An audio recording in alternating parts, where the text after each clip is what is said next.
I was very interested to see the results of the RELIEVE-HF study.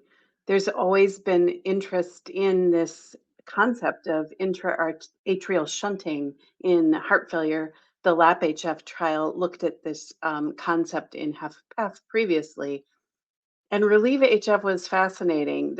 Of course, as always, we need to congratulate the investigators who executed a really well done, randomized, sham controlled interventional trial of a device in heart failure.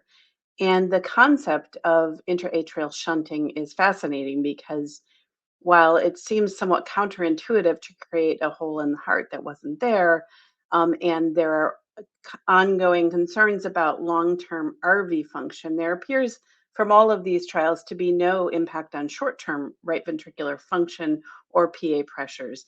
And there are intriguing data that suggests that the left heart benefits from this unloading effect.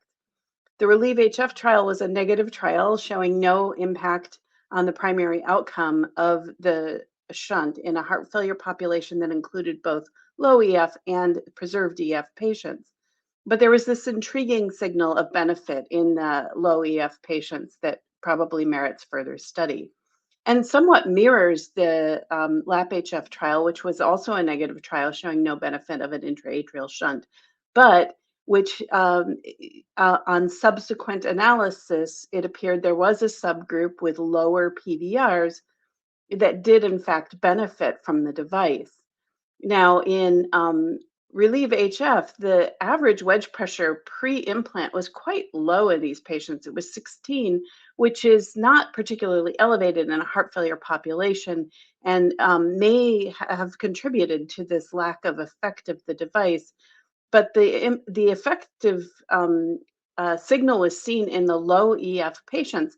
And we know low EF patients from other invasive hemodynamic monitoring studies have much higher filling pressures, both at rest and with activity, than HFpEF patients, although HFpEF patients have very high filling pressures compared to normal people. So, so it makes me wonder whether this device may in fact be effective in a group of patients who do have persistently elevated filling pressures.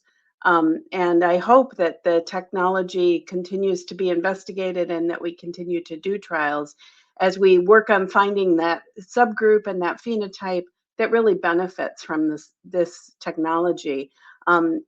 Also, the PVR, was on the high end in this trial at baseline. And so again, I'm very interested to see the results of this trial by PVR and see if it replicates the LAP-HF trial, showing that patients with relatively normal pulmonary vascular resistances are really that subgroup that benefits when they have elevated filling pressures. So I hope there's more to come because this is a really fascinating technology.